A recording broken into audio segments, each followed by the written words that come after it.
자, 오늘 이제 강 얘기를 좀 할 겁니다. 강에 대해서 한번 살펴볼 텐데요. 자, 무주공산이 된, 빈집이 된 시글락을 아말렉이 침략해서 다윗은 모든 것을 빼앗기게 됩니다. 아내도 빼앗기고, 자식들도 빼앗기고, 모든 것을 빼앗기게 됩니다. 하지만 그러한 상황 가운데에 다윗은 하나님께 여쭙고, 하나님 내가 어떻게 해야 될까요? 하나님께 여쭙고, 하나님의 말씀대로 끝까지 아말렉을 추격해서 잃어버렸던 모든 것, 단 하나도 잃지 않고 다 되찾게 됩니다. 하나님은 이 일을 통해서 하나님께서 아말렉을, 하나님의 원수를 끝까지 심판하시는 심판주이심을 보여주시게 됩니다. 자, 잠깐 우리 간단한 퀴즈 한번 볼까요? 자, 다음에 강이 있습니다. 6개의 강이 있는데 이 강을 긴 순서대로 여러분이 얼마나 세계 지리와 역사에 능통한지 한번 보도록 하겠습니다. 6개의 강의 순서: 나일강, 아마존강, 양쯔강, 미시시피강, 엘레나강, 한강. 뭐 위치는 중요하지 않고요. 어느 강이 제일 긴지, 제일 긴 강부터 순서대로. 자, 아마존, 나일강, 미시시피강, 양쯔강, 엘레나강, 땡. 이거 자, 이 맞추면요. 오늘은 제가 각자의 능력에 맞게 선물. 만약에 하준이가 맞추면은 이게 뭐 마그네틱 보조 배터리 뜯지도 않은 새 겁니다. 우리 하영이나 하연이가 맞추면은 지난주에 봤던 이거 언제 중국어로 써서 모르겠는데 자 다시 자 하연이 자 몇 번 순서대로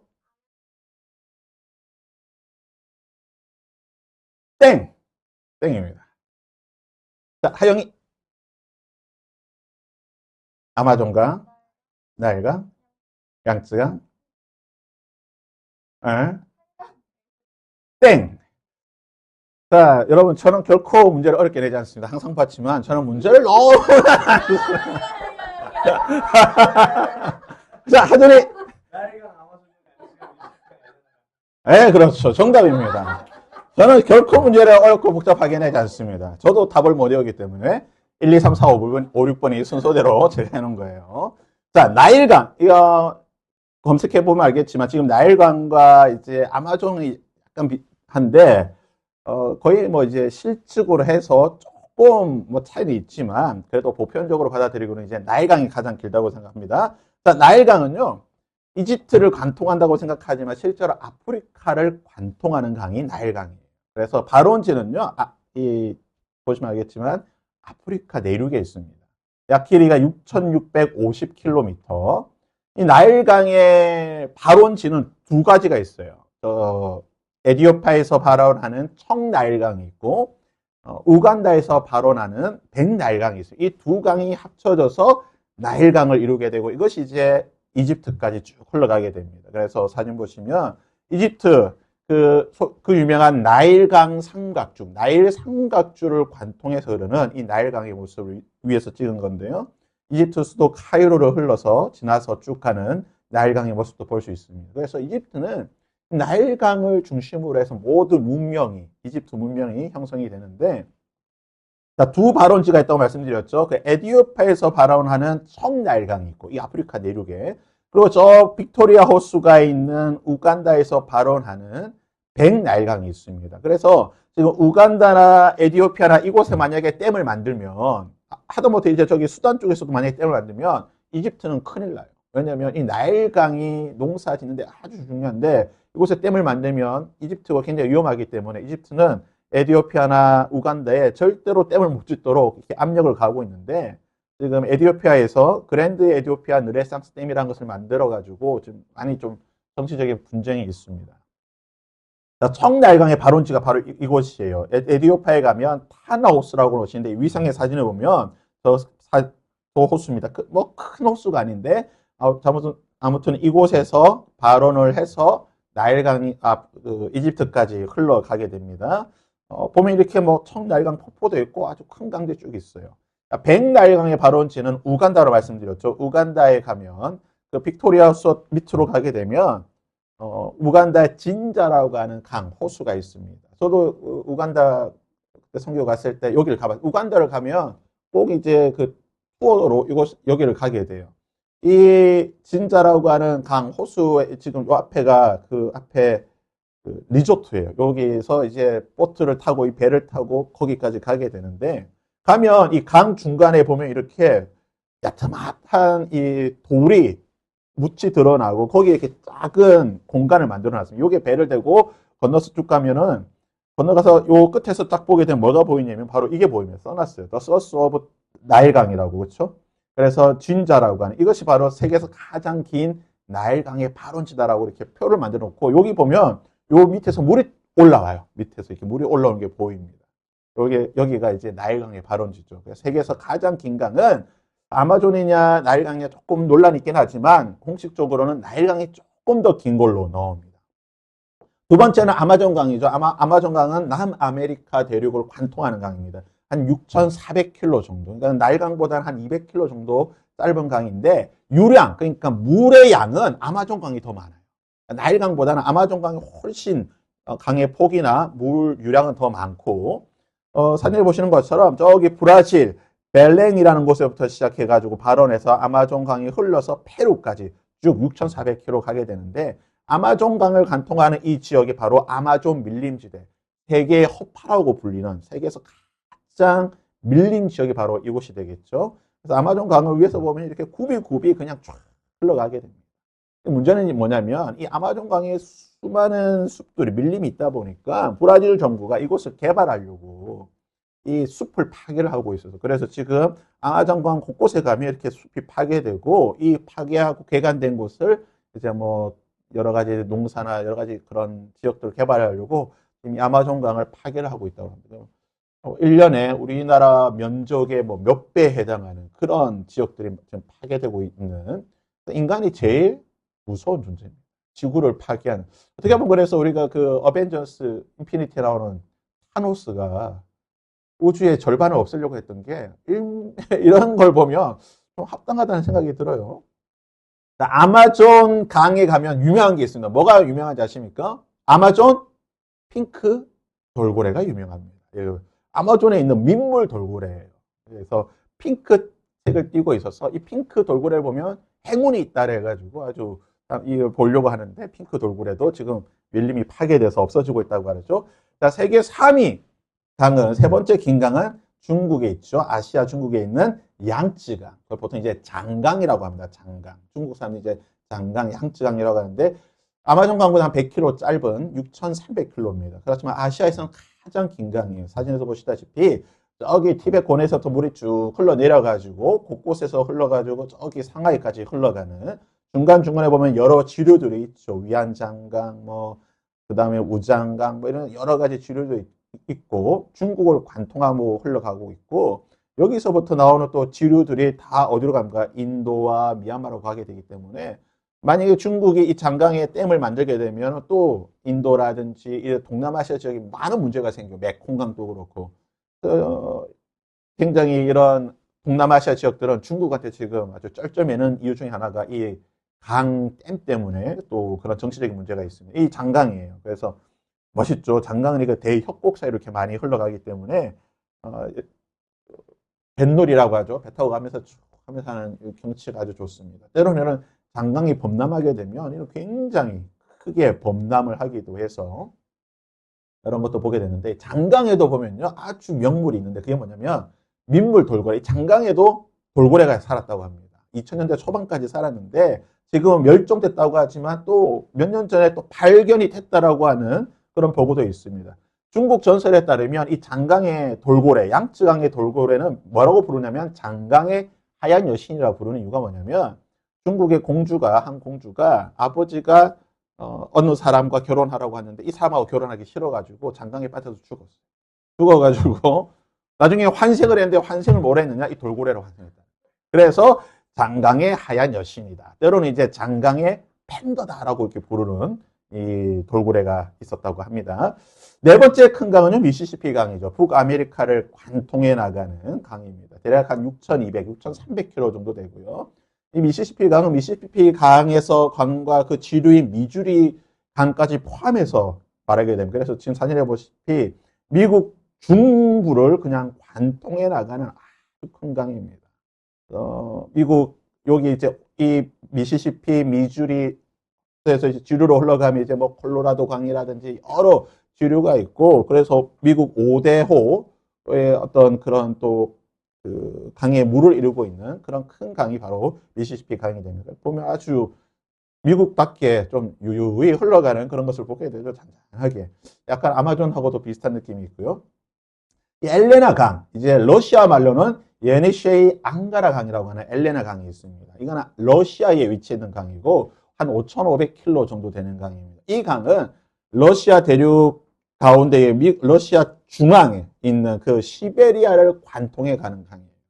이 시베리아를 관통해서 지금 이제 중앙 여러 아시아들을 관통해 나가는 그런 강의 지류를 형성하고 있는 강입니다. 그래서 이 강도 5,500km 되니까 굉장히 큰 강이죠. 그래서 이 강 주변에는 이제 중앙아시아의 여러 러시아의 그 소련에 있던 연합돼 있던 여러 나라들의 강을 흘러가기 때문에 뭐 여러 가지 도시들도 있고. 마지막은 이제 우리나라 한강이죠. 한강은 작습니다. 500km가 되지 않아요. 실제로 500km가 되지 않고 그 폭은 한 1km 정도 되고. 한강은 우리나라에서 제일 큰 강이 아닙니다. 가장 긴 강은 낙동강이에요. 500, 뭐 도친 개친행이 하지만 낙동강이 더 길고 한반도에서 가장 긴 강은 압록강이에요. 800km 정도 됩니다. 우리나라의 이런 경제적인 성장, 민주화를 외국에서는 어떻게 이야기합니까? 한강의 기적이라고 하죠. 한강, 서울을 관통해가는 이 한강의 기적으로 우리나라가 발전했다. 네, 한강의 기적이긴 하지만 한강 옆에 보이는 저 아파트들 정말 비싸죠. 100억이 넘어가는, 살 수 있으려나 모르겠지만 100억이 넘어가는 그런 집들이죠. 한강에 가면 참 다리가 멋있죠. 이렇게 야경도 있고 멋지고. 한강 하면 뭐니 해도 뭡니까? 한강 라면이죠. 그래서 지금 이제 한강에 가면, 공원에 가면 사람들이 이렇게 앉아가지고 한강에 가서 라면과 치맥을 해서 먹는 이 한강입니다. 그래서 순서를 잘 기억하십시오. 1, 2, 3, 4, 5번, 6번이고요. 자, 이걸 잘 기억해 놓으면 나중에 혹시 나중에 시험에 세계 지리의 문제가 나오면 잘 맞죠. 가장 긴 강은 나일강, 가장 유량이 많은 강은 아마존강. 이렇게 알고 있으면 일반 상식으로 알아두면 좋습니다. 다윗의 근거지였던 시글락이 빈집이 되었습니다. 이 빈집 터리를 누군가가 했는데 그 누가 과연 어느 민족이 용감하게 빈집이 된 다윗의 빈집을 털어가는 이 빈집 터리를 하였는가? 1절 말씀해 보면요. 다윗과 그의 사람들이 사흘 만에 시글락에 이를 때에 아말렉 사람들이 이미 네겝과 시글락을 침노하였는데 그들이 시글락을 쳐서 불사르고. 그러니까 다윗이 아기스와 함께 이스라엘과의 전쟁을 위해서 아벡으로 가 있는 동안 이 아말렉 사람들이 빈집으로 있던 아무도 없던 무주공산이 된 이 시글락을 침략해서 모든 것을 빼앗아갔습니다. 그래서 아말렉이라고 하는 민족이 나오게 됩니다. 성경에서 하나님께서 하나님께서 가장 싫어하는 사람의 대명사가 누군가? 아말렉이에요. 아말렉이라고 하는 민족을 하나님께서 가장 싫어하는 사람으로, 민족으로 나오게 되어 있는데, 그러면 이 아말렉이 누구인가? 다윗에게 용감하게 다윗의 빈집을 털었던 이 아말렉은 누구인가? 창세기 36장 12절에 보면 에서의 손자 엘리바스의 첩 딥나는 아말렉을 엘리바스에게 낳았다. 그러니까 에서의 아들인 엘리바스의 아들, 따지면은 총수로 따지면 에서의 손자죠. 에서의 손자가 아말렉입니다. 이 아말렉이라고 하는 민족의 시초가 누구냐? 이 에서의 손자라는 거죠. 어떻게 보면 에서니까 아브라함의 한 혈통이라고 볼 수도 있어요. 아브라함의 한 혈통이긴 하지만 성경에 보면 이들은 아주 비열한 사람으로 성경은 기록하고 있습니다. 자, 이들은 주로 어디에 거주하였는가? 네게브라고 하는 곳에 거주하였습니다. 네게브에 거주하였고 이들은 주로 이제 유목 생활, 그런 또 반유목 생활을 하면서 주로 이제 산적처럼 농사는 안 졌죠. 이렇게 양을 치면서 살다가 양이 좀 뭐 없어지고 좀 힘들다 싶으면 이제 도둑이 되어서 뭉치면 뭐죠? 그 군도에 나오는 흩어지면 도둑이요, 뭐 뭉치면 뭐 같은 것처럼 이들은 그냥 틈만 나면 농사 짓기 싫은데 양치기 싫은다면 어디 저기 가서 도둑질 할까? 이랬던 사람이 누구냐? 아말렉이. 그래서 아말렉은 주로 어디서 거주했냐면 사진에 보시다시피 네게브라는 곳에 있게 됩니다. 그러니까 네게브에 있다 보니까 이스라엘 백성들이 출애굽하게 될 때에 이스라엘 백성들이 여기서부터 출애굽을 하게 되죠. 자, 이스라엘 백성들이 애굽에서 출애굽을 해서 광야로 들어갔을 때에 가장 먼저 이스라엘이 출애굽을 하고 이스라엘이 많은 것을 가지고 많은 돈을 가지고 왔다라고 하는 사실을 누가 가장 먼저 알게 되느냐? 바로 이 네게브 광야에 머물고 있던 아말렉이 알았던 거예요. 그래서 아말렉이 이스라엘 백성들을 가장 먼저 출애굽해서 나와 있던 광야에 머물고 있던 이 수르 광야에 있던 이스라엘 백성들을 공격했던 사람이 누구냐?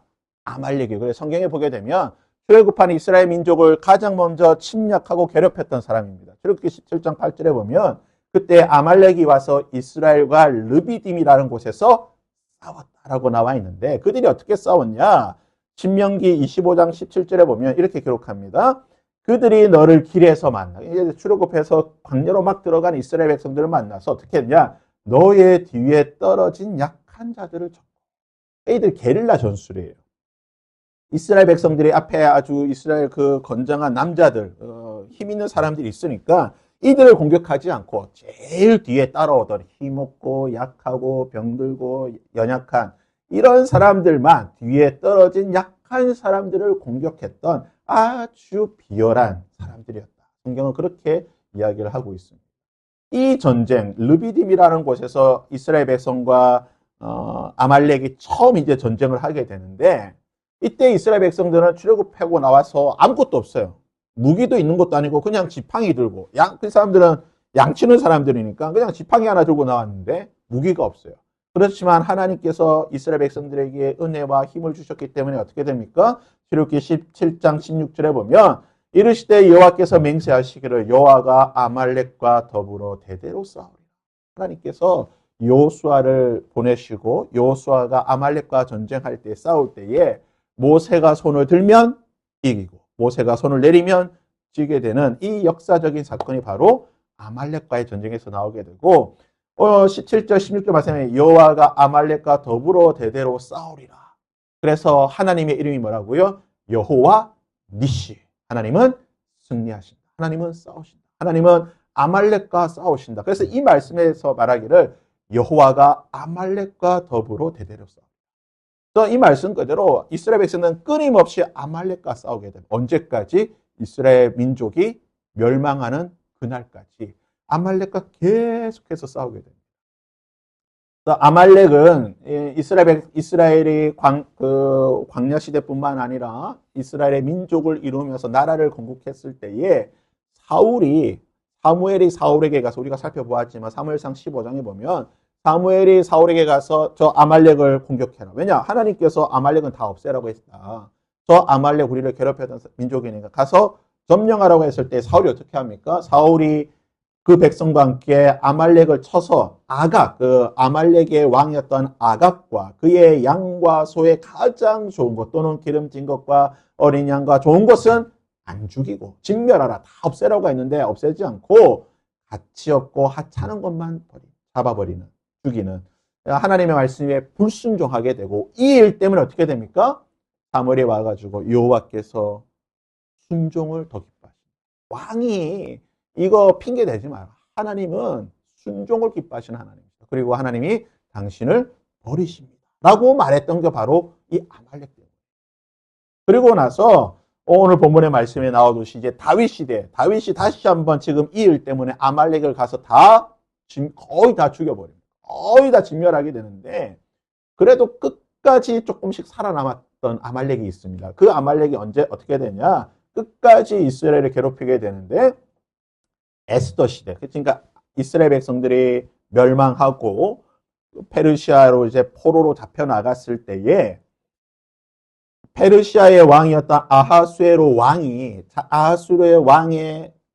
신복, 그러니까 그 페르시아의 넘버 2가 누구였냐?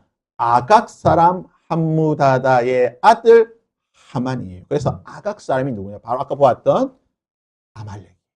그러니까 마지막까지 이스라엘 백성들이 포로로 잡혀가가지고 정말 고통 속에 살고 있을 때에 이 아말렉이 다시 한번 어떻게 합니까? 이스라엘 백성들을 다 없애려고 하잖아요.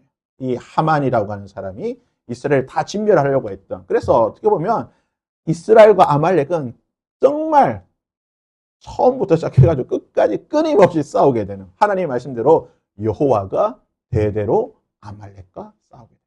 그래서 성경에서 하나님께서 가장 싫어하는 사람의 대명사가 누구냐? 아말렉이다 라고 볼 수가 있습니다. 그래서 다윗이 자신의 빈집을 털어가고 자신의 모든 것을 빼앗아갔던 아말렉을 어떻게 해야 되느냐? 하나님, 이 아말렉이 나의 모든 것을 훔쳐가는데 어떻게 할까요? 했을 때 하나님 뭐라고 말씀하십니까? 답으로 가라. 내가 허락하노니 가서 모든 것을 찾아오라고 말하게 됩니다. 그래서 다윗이 자신의 사람 600명과 함께 아말렉을 추격해서 가는데 어디를 건너가게 되냐? 바로 부솔 시내라고 하는 것을 건너가게 돼요. 그래서 이번 문제는 부솔 시내를 앞에 두고 600명과 다윗과 함께 600명이 부솔 시내를 건너가야 되는데 성경에 보니까 600명이 다 건너간 건 아니고 그 중에 일부는 건너가고 일부는 건너가지 못했어요. 몇 명이나 건너갔을까요? 우리가 보았지만 9절과 10절에 보면요. 이에 다윗과 또 그와 함께한 600명이 부솔 시내에 갔는데 뒤떨어진 자들이 거기 머물게 하고 피곤해서 건너지 못한 사람이 몇 명이었다고요? 200명. 그러니까 200명, 600명의 3분의 1은 건너지 못하고 3분의 2인 400명이 다윗과 함께 건너가서 그 수많은 아말렉의 군대를 다 쳐서 멸하고 성경 말씀 보니까 400명만 겨우 도망가고 모든 것을 되찾아 돌아오게 됩니다. 그래서 다윗과 400명이 건너가게 되고 200명은 건너지 못했어요. 이 부솔 시내라는 곳을. 자, 그러면 한번 생각해 봅시다. 아니, 부솔 시내가 도대체 뭐길래? 지금 성경 우리 번역에는 부솔 시내. 우리가 보통 시내라고 하면 어떤 강이에요? 큰 강이 아니죠. 그냥 다리 청계천 정도 되는 그런 걸 이제 보통 우리가 시내라고 생각하죠. 아니, 그러면 별것 안 되는 시내인데 왜 뒤떨어진 200명은 건너지 못하고 나머지 600명, 400명만 건넜는가? 왜 200명이 건너지 못했을까? 이것은 우리가 성경의 이제 번역상에 약간 이 단어의 좀 미묘한 차이를 우리 말로 잘 번역을 못해서 나온 문제인데요. 자, 보시게 되면 자, 지도를 잘 보십시오. 자, 이스라엘 백성이 다윗이 원래 시글락에 머물고 있다가 아기스가 자, 우리가 이스라엘과 전쟁할 테니까 출발했을 때에 아기스와 그의 방백들이 가면서 이제 에글론, 가드, 게서 쭉쭉 아베까지 가면서 곳곳에서 이제 합류를 하죠. 블레셋 군대들이 합류하고 다윗은 자신과 함께 했던 400명을 다 데리고 함께 갑니다. 아벡까지. 이곳에 갔다가 아벡에 머물고 있는데 아벡에서 여러 블레셋 방백들 아니 저 다윗 이스라엘 사람인데 이스라엘과 전쟁하겠습니까? 뒤에 우리를 뒤통수 치지 않을까요? 하니까 아기스가 그러면 다윗은 돌아가라. 그러니까 다윗이 막 연기를 하잖아요. 이럴 수 있습니까? 나는 왕가 가고 하다가 연기 다 하고 나는데 다시 시글락으로 돌아오니까 그 사이에 어떻게 됩니까? 이 아말렉이 침공을 하게 되죠. 아말렉이 침공해서 다 넘어갔어요. 부솔 시내가 바로 이곳입니다. 넘어간 거예요. 그래서 다윗이 여기에서 한 하루나 이틀 정도 막 슬피 울다가 정신 차리고 하나님 어떻게 할까요? 쫓아가라 하니까 다윗이 600명과 함께 부솔 시내 앞에서 건너가게 되는데 200명은 건너가지 않고 400명만 건너가게 되었다. 자, 왜 그랬는가? 다윗은 블레셋 아기스를 따라 이스라엘 공격하는 이 전쟁에 출정하게 됩니다. 아벡에서 블레셋 방백들이 반대했기 때문에 다윗은 그냥 연기 잘하고 지난주에 보았지만 연기 천재였죠. 연기 잘하고 회군을 하게 됩니다. 그래서 돌아올 때는 이제 가벼운 마음으로 왔겠죠. 아, 눌러달라고 이제 뭐 소풍 삼아서 갔다 왔는데 그 인터넷에 유명한 짤이 있죠. 저기 불 났어요. 막 들고 불구경 갑시다 했는데 알고 보니까 자기 집이야.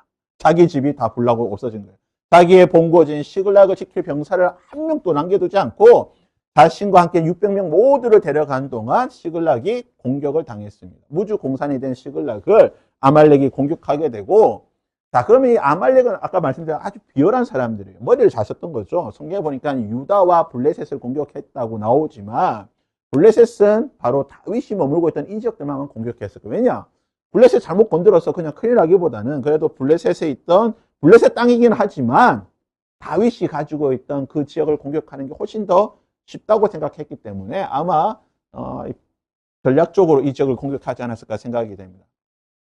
아벡에서 시글락으로 돌아오니까 이미 아말렉이 모든 것을 다 빼앗고 탈취하게 되었죠. 거리상을 한번 보게. 성경의 기록에 따르면 시글락, 오늘날면 텔세라라고 하는 곳인데 이곳에서부터 아벡까지 성경은 사흘길이다라고 말하고 있어요.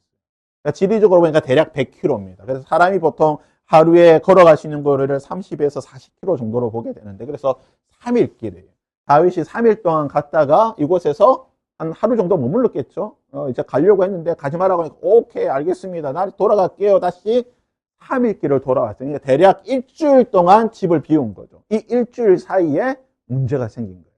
돌아오니까 지금 어떻게 됐어요? 아무것도 없잖아요. 그래서 요곳에서 부솔 시내까지 거리를 보니까 30km 정도 돼요. 그러니까 일주일 걸려서 갔다 왔는데 아무것도 없어요. 그래서 다시 정신 차리고 하루 정도 펑펑 울다가 정신 차리고 30km를 걸어서 여기까지 왔다는 거예요. 그러면 지금 이스라엘 백성들 600명이 총 일주일 정도, 대략 일주일에서 열흘이라고 보게 될 때에 일주일에서 열흘 정도 걸었던 거리가 얼마나 됩니까? 230km.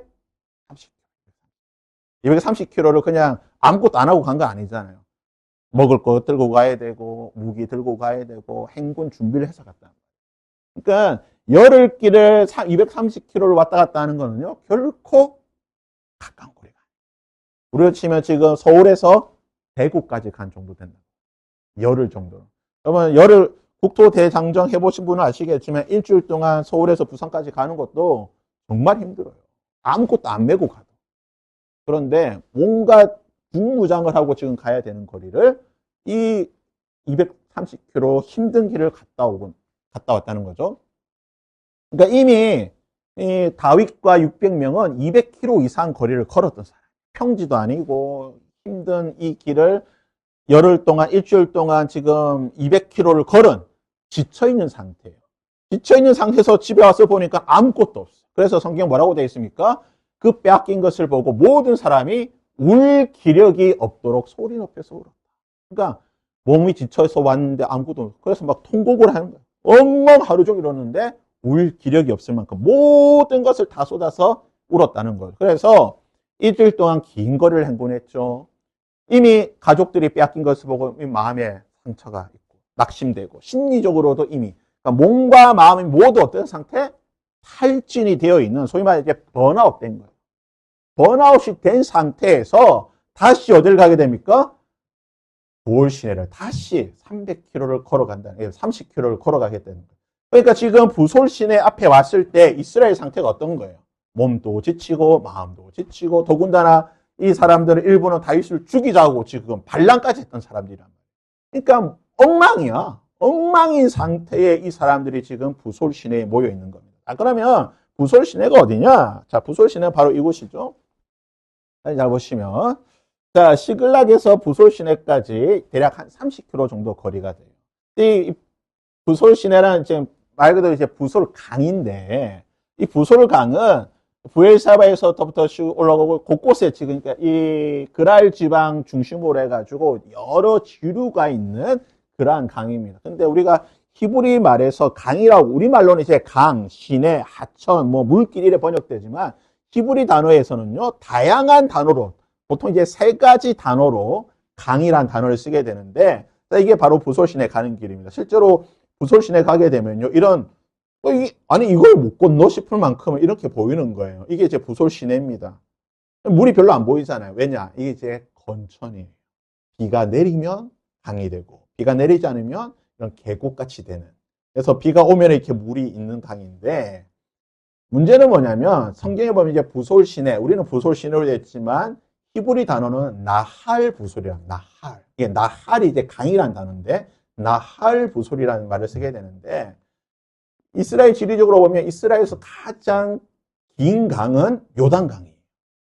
저기 갈릴리호서부터 사해까지 흘러오는 요단강이 가장 긴 강인데 가장 폭이 넓은 유량이 가장 폭이 넓은 강은 어디냐? 나할 부솔. 그러니까 부솔 시내가 가장 폭이 넓다는 거예요. 자, 그러면 나할 부솔, 이 나할, 이 강이란 단어가 뭐냐? 말씀드렸지만 히브리 단어에는 세 가지 단어가 있습니다. 펠렉이라는 단어가 있고 나할이라는 단어가 있고 나하르라는 단어가 있는데 나하르가 가장 큰 강이에요. 가장 큰 강은 나하르라고 하고 펠렉은 시내 쫄쫄쫄 흘러가는 그런 작은 강, 작은 걸 펠렉이라고 하고 펠렉과 나하르 중간 사이즈가 나하르 중간이 나할이라는 강입니다. 그래서 이게 펠렉이라는 단어는 욥기 38장 25절에 보면 누가 홍수를 해요? 물길을 터주겠는가? 그래서 우리가 논에 물길 내듯이 그런 작은 강을 펠렉이라고 하는 거예요. 그래서 펠렉은 강과 천 사이에 중간, 쉽게 생각하면 서울 청계천 그 정도로 생각하시면 아마 펠렉이 쉬울 거예요. 그런데 이제 펠렉보다 좀 더 큰 강이 나할인데, 그래서 나할을 보통 쓰게 될 때는 어떤 의미로 쓰게 되냐? 깊은 골짜기 사이에 흘러가는 강을 보통 나할이라는 단어를 쓰게 됩니다. 그래서 골짜기 사이로 흘러가는 빠른, 그래서 우리로 치면은 계곡에 있는 그런 강들, 그런 강들, 빨리 흘러가는 유속이 빠른 래프팅 하게 되면 동강이나 이런 그런 내림천, 그런 계곡 사이에 빠르게 흘러가는 그런 강을 나할이라고 불러요. 근데 이거를 아랍어로 번역할 때는 이제 와디라고 번역하게 돼서 아랍어는 이제 와디 부솔이라고 하게 되는데, 이 와디는 아랍 사람들에게 어떤 의미냐면 비가 오는 우기철에만, 그러니까 평소에는 뭐 강이 없기도 하고 말라 있는 건천이었다가 비가 오는 우기가 되면은 이제 물이 흐르는 강입니다. 그래서 이 나할에도 세 종류가 있습니다. 1년 내내 흐르는 강이 있습니다. 그거는 나할 에이탄이라고 부르게 되고, 우기철에만, 그러니까 겨울 우기철에만 계속 흘러가는 강을 나할 아부자브라고 부르게 되고, 우기철이긴 하지만 우기 가운데서 비가 올 때만 흐르는 강이 있어요. 그걸 이제 나할 시타포니라고 하게 됩니다. 그래서 이 나할이라는 단어를 우리말로 번역하게 되면 상당히 어려워요. 이게 강이 될 수도 있고 골짜기가 될 수도 있고 어떤 거는 또 시내가 될 수 있고, 그래서 성경에는 나할이라고 번역되어 있지만, 나할이라는 단어를 쓰지만 실제로 우리 성경에는 골짜기라고 번역하기도 하고 시내라고도 번역하기도 하고 강이라고도 번역하게 돼요. 근데 중요한 것은 이 나할이라고 하는 그 개념 자체가 뭐라고요? 골짜기 사이에 빨리 흘러가는 거. 그렇다고 한다면 그 골짜기가 만약에 큰 골짜기라고 한다면 어떨까요? 그것을 건너는 게 쉽지가 않다는 거죠. 실제로 나할 부솔은 굉장히 큽니다. 아까도 말씀드렸지만 이스라엘에서 가장 폭이 넓은 강이에요. 그래서 이게 그 나할의 발원지인 보케르라는 곳입니다. 보케르 산에서부터 대략 100km 정도 이 되는 강의 길인데, 여러분 보십시오. 지금 강 밑에 사람들이 서 있잖아요. 저 위에 양쪽에 골짜기 보이죠? 또 골짜기 사이로 지금 강이 있는 거예요. 이게 나할 부솔이에요. 그러니까 쉽게 그냥 시내니까 폴짝 뛰자 이게 아니라는 거죠. 골짜기를 건너야 돼요. 골짜기를 내려와서 다시 건너가야 되는데, 이 골짜기는 어떤 골짜기예요? 이런 절벽에 가까운 이런 골짜기를 지나가야 된다는 거죠. 그래서 우기시에는 헤브론과 브에세바의 물까지 오기 때문에 굉장히 물도 많고 강폭도 넓고 골짜기도 건너야 되는 상당히 힘든 지역입니다. 그래서 오늘날 나할 부솔이라고 추정되는 곳에 가게 되면 뭐가 있냐? 이게 나할 부솔이에요. 밑에 강은 얼마 되지 않는데 강 폭이 넓고 골짜기가 이래 있다 보니까 다리를 놓고 건너가야 돼요. 그래서 실제로 나할 부솔의 구름다리입니다. 이런 다리를 오늘날 놓고 건너가게 되는 거예요. 그렇다면 왜 600명이 왔는데 200명은 안 건너고 400명만 건넜는가? 이유가 나오죠? 긴 행군에 이미 지쳐 있어요. 그래서 한 열흘 동안 250km 이상 거리를 걸었어요. 거기에다가 왔더니 가족도 다 잃어버렸어요. 마음에 어떤 심리적인 그러한 문제도 생겼어요. 나할 부솔에 왔더니 굉장히 강폭이 높고 이 계곡을 건너가야 되는 이런 곳이에요. 그러다 보니까 600명이 왔고 하나님께서 가면 이길 수 있다라고 말씀하셨지만 다윗이 보기에는 어떻습니까? 600명을 다 데려가면 오히려 힘이 들어요. 그래서 어떡합니까? 힘들고 지쳐있는 200명은 이곳에서 쉬고 그래도 힘이 남아있고 싸울 만한 400명은 데리고 가서 전쟁을 하게 된 거예요. 그래서 우리가 이것을 통해서 우리가 무엇을 보게 되냐? 우리는 때로는 무조건 가자. 뭐 먹어도 고. 이것은 지혜로운 게 아니에요. 때로는 멈춰야 될 때는 좀 멈추고 쉴 때는 쉬어야 되는 거예요. 그러니까 우리가 하나님의 일도 쉼 없이 하는 게 좋은 게 아니에요. 때로는 쉬면서 잠시 멈추는 것도 지혜로운 거예요. 하나님의 일이니까 하나님께서 함께 해주시니까 열심히 해야지. 물론 좋죠. 하나님의 일이니까 우리 열심히 해야죠. 우리의 힘을 다해서 해야 돼요. 그렇지만 하나님께서는 때로는 우리에게 잠시 멈추고 쉴 것을 말씀하실 때가 있다. 다윗은 그 지혜가 있었던 거죠. 모든 사람이 다 건너기보다는 그래도 아직까지 힘이 있고 싸울 수 있는 사람은 가고, 휴식이 필요한 사람은 좀 머물러서 체력을 보충해서 다음을 도모할 수 있는 이 지혜. 이것이 참 다윗에게 있었던 것 같습니다. 우리가 지난주에 선교사님을 뵙긴 했지만, 선교사한테 물어봤죠.